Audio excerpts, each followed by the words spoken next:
हरे कृष्ण, राधे राधे भक्तों, आप सभी का स्वागत है आपके अपने चैनल पर संदीप भक्ति ज्ञान गंगा में। भक्तों, आज के इस वीडियो में मैं आपके साथ शेयर करूंगी पंच भिक्षु दीपदान कैसे करें, जिसे हम पंच भिक्षु भीषम पंचक या विष्णु पंचक भी कहते हैं, उसकी विधि बताऊंगी। भक्तों, यदि आप कार्तिक के महीने में जब तप स्नान दान दीपदान आदि कुछ भी नहीं कर पाए हैं, तो कार्तिक के महीने में अंतिम 5 दिन बहुत ही विशेष होते हैं। यदि इन 5 दिनों में आप दीपदान करते हैं और पंच भिक्षु की विशेष पूजा करते हैं, अर्चना करते हैं, तो आपको विशेष पुण्य की प्राप्ति होती है। और इन 5 दिनों में आपको पूरे कार्तिक महीने का स्नान दान दीपदान का बहुत ही विशेष लाभ प्राप्त होता है। तो भक्तों, ये 5 दिन बहुत ही महत्वपूर्ण होते हैं। देवउठनी एकादशी से कार्तिक पूर्णिमा तक आपको दीपदान करना होता है, जिसे पंच भिक्षु दीपदान कहा जाता है। ये दीपदान आपको सुबह में तारों की छांव में करना होता है, सूर्य उदय से पहले। तो आइए जान लेते हैं पंच भिक्षु दीपदान की विधि क्या है और इसकी पूजा सामग्री क्या क्या होती है। तो भक्तों, दीपक जलाने के लिए हमें एक पात्र चाहिए होता है। जैसे मिट्टी का मैंने यहाँ छोटा दीपक लिया है, और या फिर आप इस तरह से बड़ा दीपक भी ले सकते हैं। दीपक आप पीतल का, तांबे का भी ले सकते हैं। दीपक चाहिए होगा इस प्रकार का। तो आप यहाँ पे रुई की बाती बना ले। भक्तों, दीपक हमें जो बातियां लगानी है वो अलग अलग पूरी लगानी है।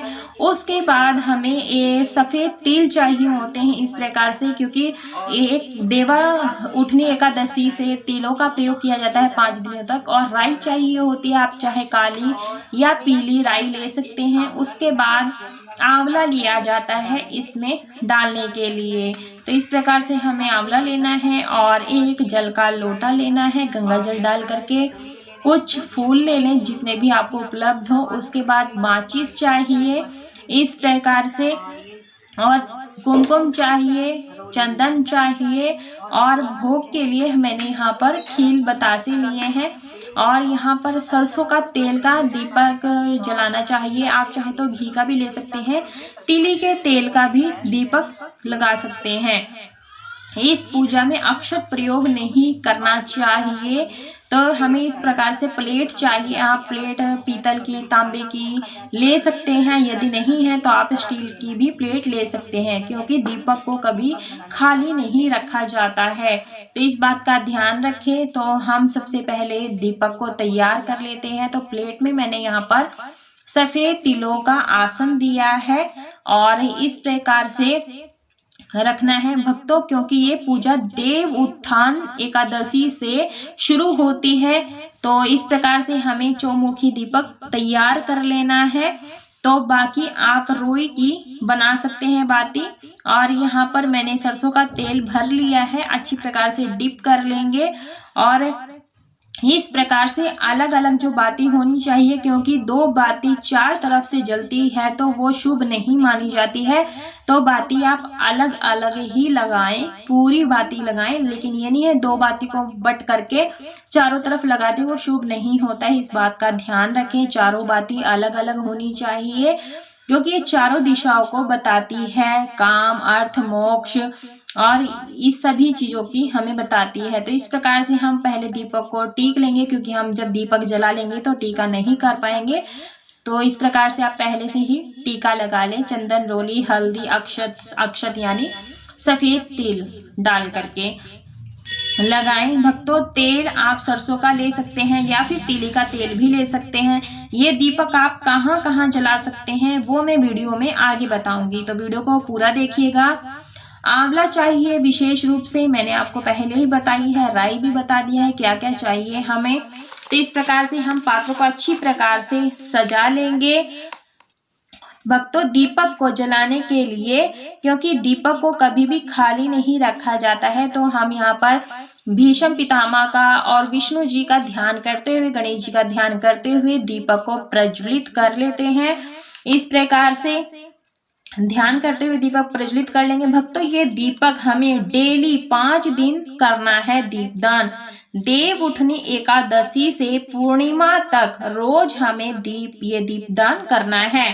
ऐसा करने से हमें पूरे कार्तिक महीने में जो भी नियम होते हैं उनका पालन करना चाहिए। तो जो भी आपके पास फूल माला हो या फूल हो, जितने भी आपके पास पुष्प हो, आप पूजन कर सकते हैं। यदि फूल नहीं है तो आप बिना फूल के भी इस पूजन को कर सकते हैं। तो हमें, यदि हम पूरे 5 दिनों में विशेष पूजा कर लेते हैं तो हमें पूरे कार्तिक महीने का पुण्य लाभ प्राप्त होता है।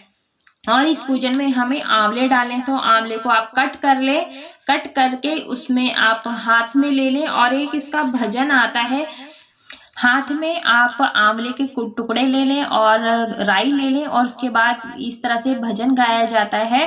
पूनो नहाई पड़वा नहाई, पंच रतन पंच तीर्थी पंच भीखम नहाई, 1 टका मेरी गांठ में सुनियो रघुराई, आधे का राई ला आंवला आधे की राई, राई दामोदर सांवला जिसने सृष्टि रचाई, राजा के घर उतरी पुत्री बन आई, राजा लाया ब्याह के रानी बन आई, 4 चक्कर 4 मक्कर 4 दिए किलो, मैं तुझसे पूछूं श्री कृष्ण जी कब निस्तारा होए, जब आएगा कार्तिक का महीना तब निस्तारा होए। तो इस प्रकार से हमें घुमा करके ये आंवले और राई और सफेद तिल हमें दीपक के अंदर डाल देना है। दीपक के अंदर हम आंवला डालते हैं तो हमें माता लक्ष्मी की विशेष कृपा होती है। हाथ जोड़ लें और इस प्रकार से मिनस लें। जब हम दीपक का पूजन कर लेते हैं तो भक्तों, ये जो बातियां होती हैं वो धर्म काम मोक्ष अर्थ को दिलाने वाली होती हैं।